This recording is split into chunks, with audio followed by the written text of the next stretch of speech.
मर रहे हैं, इन इंस्टॉलमेंट किस्तों में मर रहे हैं, हेरोइन पी करके किस्तों में मर रहे हैं, रोज मर रहे हैं, और हम सोए हुए, हम गाफिल हैं, हमें अपनी कौम की कोई परवाह नहीं है। याद रखो मेरे आका ने फरमाया, मन असबहा वलम यहतम बिमुरिल मुस्लिमीन फलैसा मिन्ना।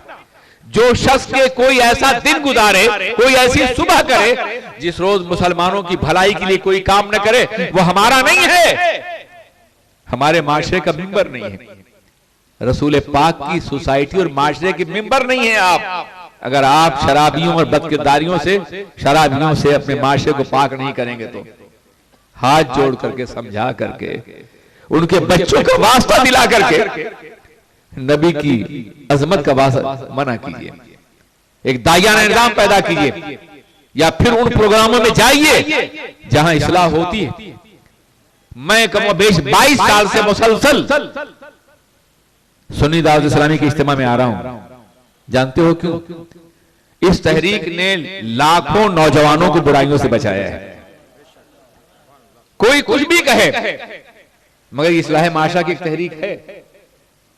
सिर्फ इसलिए आता हूं ताकि मैं उन लाखों अफराद को मुखातब कर सकूं जो वहां 3 रोज तक जमा होते हैं। शायद मेरी बात किसी नौजवान के कल पे असरअंदाज हो जाए। आप अंदाजा फरमाएं, मैं कह रहा था कि सरकार ने कितनी मशक्कतें उठाई हैं माशरे को बुराइयों से पाक करने के लिए, गुनाहों से पाक करने के लिए, बदकिरदारियों से पाक करने के लिए। आज का शराबी कहता है कुरान में दिखाओ कि शराब हराम कहां है, किसी बदबख्त ने उसके ज़हन में डाल दिया है। लफ्ज़ हराम जो है, हुर्मत और अदम एहतराम दोनों मुश्तरक है। हराम का लफ्ज अच्छी चीज के लिए बोला, बैतुल्लाहिल हराम, इसलिए लफ्ज़ हराम से ज्यादा सख्त लफ्ज कुरान ने इस्तेमाल किया है। कुरान ने उसको नजिस कहा करार दिया है, अमले शैतान करार दिया है। गलाजत नजासत है, पेशाब नजासत है, और कुरान ने शराब को भी नजासत कहा है, शैतान का अमल कहा है। लफ्ज़ हराम पे बहस करने वालों, ये अल्फाज तुम्हें नजर नहीं आते, ये तुमने गौर नहीं किया है। एक शराबी को सरे राह पड़ा कल देखा, एक शराबी को सरे राह पड़ा कल देखा, हाथ और पांव में लगी सर्द हवाएं तो हिला, एक कुत्ते ने जो पेशाब किया तो बोला, साखिया और पिला और पिला और पिला। ये हाल हो जाता है शराबी का, अक्ल खिरत से बेगाना, कुत्ते के पेशाब को साकी की शराब समझ रहा है, साखिया और पिला और पिला और पिला। शराब दिमाग को मुर्दा कर देती है, सोचने की सलाहियत फना कर देती है, फिक्र के तमाम दरवाजों को बंद कर देती है, मुकफ्फल कर देती है, और फिर तनहा मौत से हमकनार कर देती है। क्यों मरना चाहते हैं लोग? क्यों ये बुराइयां अपना रहे हैं? क्यों ये रास्ता अख्तियार किया उन्होंने? मुसलमान कहते हैं, शर्म नहीं आती अपने को मुसलमान कहते हुए? हमारी आबादियां कितनी बदतरीन आबादियां बनती जा रही हैं। हमारे नबी तहारतों के पैगंबर थे, लेकिन हमारी आबादियों का अगर मंजर देखो तो गलाजतों के ढेर नजर आते हैं। अगर हुकूमत साफ नहीं कर सकती है, तुम भी तो हाथ रखते हो। मेरे आका ने फरमाया कि ईमान के 70 से ज्यादा शोबे हैं, और उनमें एक हिस्सा यह भी है कि इमाततुल अज़ा अन तरीक, रास्ते से गंदगी हटा दो। कोई जरूरी कि तुम्हारी गली हो, रास्ते से गंदगी हटाना ईमान का एक हिस्सा है। क्यों है हमारी ये गलियां इस पर गंदी क्यों हैं? मेरे अजीज साथियों, ये ख्वाब बंद करो, ये नींद बंद करो, बेदार हो जाओ। हुजूर सैयद आलम सरवरे कायनात मुहम्मदुर रसूलुल्लाह अरवाहना फिदा की मुकद्दस हयात तैयबा को नसबुल ऐब बनाओ बाज़ाब्ता तौर पे, और उसके रास्ते, उनके रास्ते पे चलने की कोशिश करो। मैं अर्ज कर रहा था, कभी आपने सोचा कि इस दीन के गलबे के लिए, इस निजाम के गलबे के लिए कितनी मशक्कतें बर्दाश्त की गई, कितनी तकलीफें गवारा की गई? अल्लाह के रसूल काबा में सजदा कर रहे हैं, एक और सजदा देखिए, पत्थरबारी कर दी गई है, जिस्म से खून बह रहे हैं। हजरत अमीर हमजा भी इस्लाम नहीं लाए, हुजूर के चचा हैं। उनकी कनीज जाती हैं और शाम को कहती हैं कि आपको मालूम है कि आपके यतीम भतीजे पे जुल्म कितना हो रहा है? आप असदुल अरब हैं, अरब के शेर हैं, और आपके भतीजे काबा की दीवारों से पत्थरों से जख्मी किए जा रहे हैं। खानदानी खून जोश मारता है। आप वहां से जाते हैं, अबू जहल को पकड़ते हैं बालों से, काबा की कंकरियों पर रगड़ते हैं और कहते हैं कि आज के बाद अगर तुमने मेरे भतीजे मोहम्मद सल्लल्लाहु अलैहि वसल्लम की तरफ निगाह उठाई, तुम्हारी आंखें तुम्हारे हल्के चश्म में महफूज नहीं रहेंगी। फिर सरकार के यहां जाते हैं, मोहम्मद गम न करना, मैंने अबू जहल को सजा दी है और आइंदा फिर वो तुमसे ऐसा कोई अमल नहीं करेगा। तो आपकी आंखों में आंसू थे। आपने फरमाया चाचा, मैं इस बात से खुश नहीं हूं कि आपने अबू जहल को मारा है या सजा दी है। अगर आप मुझे खुश देखना चाहते हैं तो उस अल्लाह की बारगाह में सर झुकाइए जिसकी बारगाह में मोहम्मद की पेशानी झुकी हुई है। ये वो लम्हा था कि उन्होंने कलमा पढ़ा और ओहद के मैदान में अपना कलेजा चबवा करके कलमे का हक अदा किया। आप अंदाजा फरमाएं,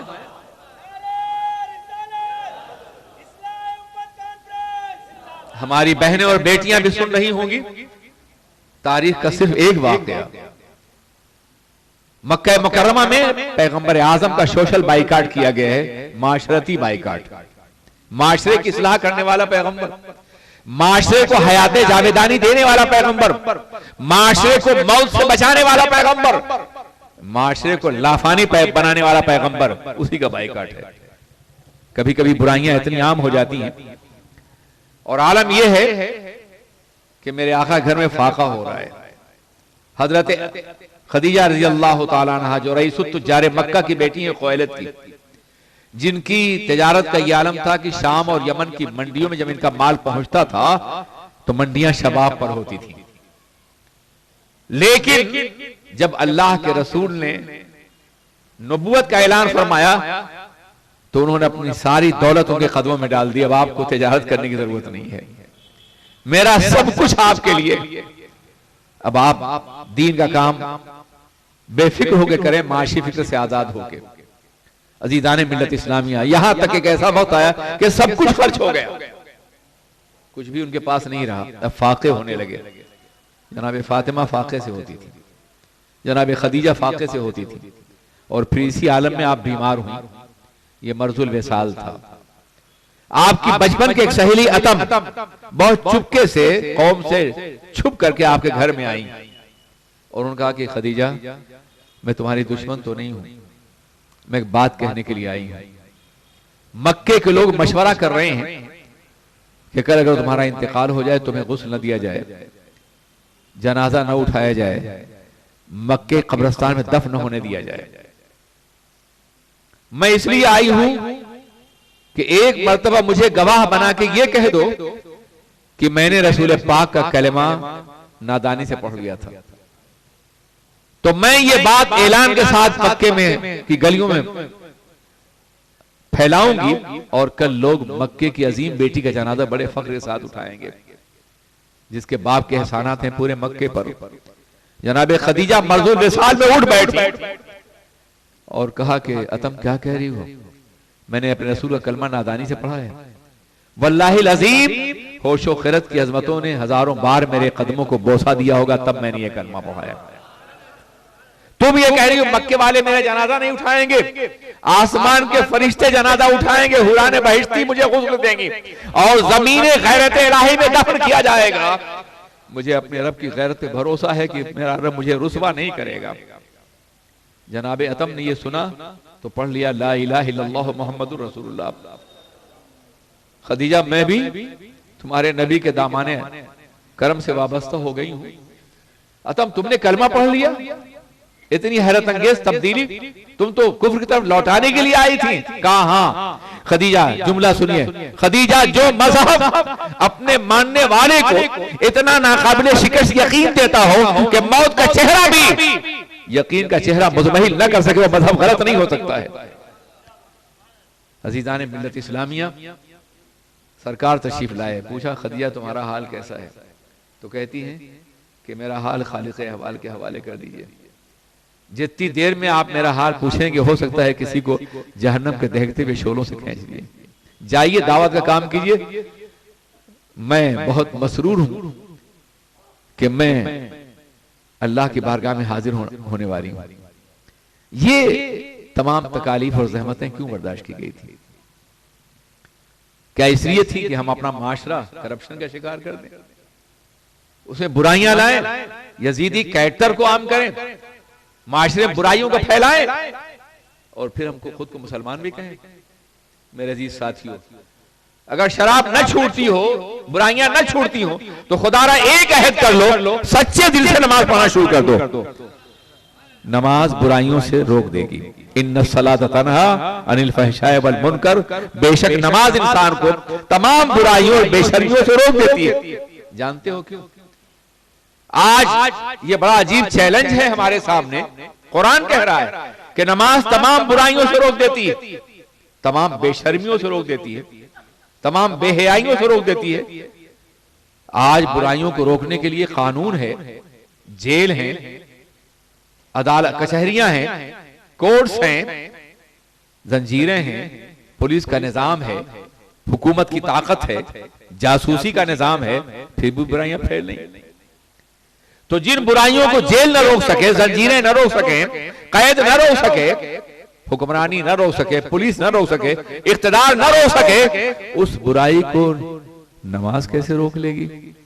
कभी आपने सोचा? मेरे अजीज, कोर्ट हाथों में जंजीरें डालती है, जेल पैरों में जंजीरें डालता है, उसके पास दिल को जंजीर पहनाने का कोई जरिया नहीं है। नमाज बराह रास्त दिल में जंजीरें डालती है, दिल को पाबंद कर देती है। इसलिए नमाज पढ़ने वाला अगर सच्चे दिल से पढ़ता है तो हर बुराई को छोड़ देगा।